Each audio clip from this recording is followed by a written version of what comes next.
우리가 예수님을 기능적으로만 생각할 수 있습니다. 예수님은 마치 무슨 AS 하는 분처럼, 뭐 배달하는 사람처럼, 어디 가게 점원처럼 어떤 역할과 기능을 담당하는 분으로는 우리가 믿을 수가 있는데, 예수님에 대한 정이나 애정이나 예수님에 대한 의리나 예수님에 대한 충성, 예수님에 대한 사랑, 이런 것은 배제하고 예수님, 당신은 당신의 일을 하시오, 나는 내 일을 할 테니까 당신은 당신의 일, 그것이 구원하는 일이든 죄를 사는 일이든 우리의 기도를 들어주는 일이든 당신의 역할을 하시오, 이런 식으로 기계화되고 제도화된 사회에 사는 현대인들이 예수님을 믿지 않는 것은 아니지만 예수님을 믿기는 믿되 예수님의 역할, 예수님의 기능만으로 생각을 할 때가 많은 것입니다. 그렇기 때문에 예배도 하나의 의무로서의 예배를 생각합니다. 오늘 주일 예배를 때운 차원에서 내 할 일을 했다, 내 의무를 다했다, 나는 이번 주일에 예배도 드리고 기도도 하고 헌금도 하고 그리고 내 역할은 끝났다, 이런 식으로 모든 것을 기능적으로 또 기브앤테이크 식으로 이런 식으로 생각하는 사람들이 많다면 그 사람은 성경에 3분의 2 이상 나오는 사랑에 대한 말씀이라든가 마음을 다하여 뜻을 다하여 주 너희 하나님을 사랑하라 하는 말씀이라든가 요한의 아들 시몬아 내가 나를 사랑하느냐라고 질문하셨던 이유라든가 그 이외에 우리가 주님을 사랑하기 때문에 우리의 욕정을 절제하고 내 삶을 주님께 드리고 자기의 낙이든 자기의 다락방이든 자기의 오병이어든 자기가 타던 배든 기쁜 마음으로 주님께 쓰시라고 드리는 사람의 마음을 이해할 수가 없는 것입니다.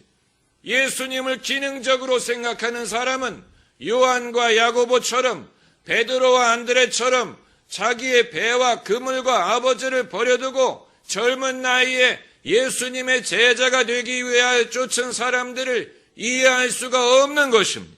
그것뿐만이 아니에요. 예수님을 기능적으로 생각하고 신앙을 기능적으로 생각하는 사람은 왜 이 제자들이 순교하기까지 주님을 섬겼는지 이해할 수가 없는 것입니다. 이들이 미련한 사람들이냐, 생각이 부족한 사람들이냐, 생명을 건지려고 애쓰지 왜 순교하면서까지 예수님을 섬길 필요가 있었느냐, 이해할 수가 없는 것입니다. 사랑, 애정, 충성을 떠나서는 신앙의 태반을 우리가 납득하지 못합니다. 왜 예배를 드려야 되는지, 왜 내 삶을 주님께 헌신해야 되는지, 왜 내가 주님을 순종해야 되는지, 순종하지 않아도 구원받을 수 있다면 못하러 안 해도 되는 순종을 하고 희생을 해야 될 필요가 있느냐, 납득할 수 없는 것입니다. 여러분, 우리는 이런 기계적인 제도적인 비즈니스적인 생각으로 2000년 전 예수님의 복음을 바라본다면 그 사람은 손해가 막심한 것이고 신앙의 즐거움, 신앙의 능력, 신앙의 비결을 결코 실감하며 살지 못할 것입니다. 예수님이 못하러 겟세마네 동산에서 땀이 피처럼 쏟아지고 예수님이 못하러 십자가에 매달려서 내가 목마르다라고 말씀하시고 예수님이 못하러 하나님의 아들이 못하러 이 세상에 내려와 그 시련을 감내하고 당신의 삶을 남김없이 주셨습니까? 하나님의 사랑을 떠나서는 이해할 수가 없는 것입니다. 하나님이 세상을 이처럼 사랑하셨기 때문에 이 모든 것을 하신 것이지 이것이 어떤 하나님의 차가운 계획과 계산에 의한 것이 아니에요. 그것을 통해서는 왜 굳이 하나님의 아들이 이처럼 순환을 당해야 했는지 우리가 납득할 수 없는 것입니다. 인간의 죄를 용서하는 것이 그렇게 힘드냐?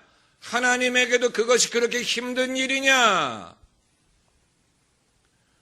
인간의 죄를 사해 주시는 것만이 하나님의 목적이 아니고 죄인을 향한 당신의 사랑을 보여주기 위한 것입니다. 할렐루야. 사랑을 보여주기 위한 것입니다. 그냥 구원해서 천국에 오게 하는 것이 하나님의 목적이 아니고 하나님이 왜 인간을 창조하셨고 왜 죄인을 버리지 않으시고 왜 악한 자에게도 비를 내려주시고 햇볕을 비춰주시고 왜 집 나간 자식이 돌아오기를 기다리시는지 그것은 여러분 그냥 구원과 죄사함의 차원으로는 이해할 수 없는 우리를 향한 하나님의 마음을 보여주는 것인데 예수님 말씀이 나를 본 자는 아버지를 보았다고 하셨어요. 예수님이 하신 모든 일은 우리를 향한 하나님의 마음을 보여주기 위한 것이었습니다. 그렇기 때문에 내가 다시 오리라. 얼마나 좋습니까? 주님이 떠나가실 때 잘 있거라, 잘 살거라, 최선을 다해서 나중에 다시 보게 되면 보자가 아니고 내가 다시 오리라. I will come to you. 내가 너에게 돌아오리라. 너도 그러므로 나를 잊지 말고 나를 기다려라. 내가 올 테니 너는 깨어서 나를 기다리라.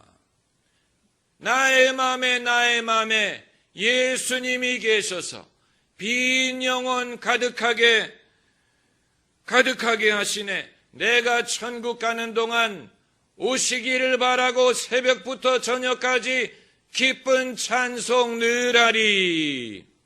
예수님의 재림이 나와 상관없는 것이 아니고 주님이 나와 함께 하심으로 내가 천국 갈 때까지 오시기를 바라고 새벽부터 저녁까지 기쁜 찬송하면서 살라는 말씀이 되는 것입니다. 할렐루야. 기도하십시다.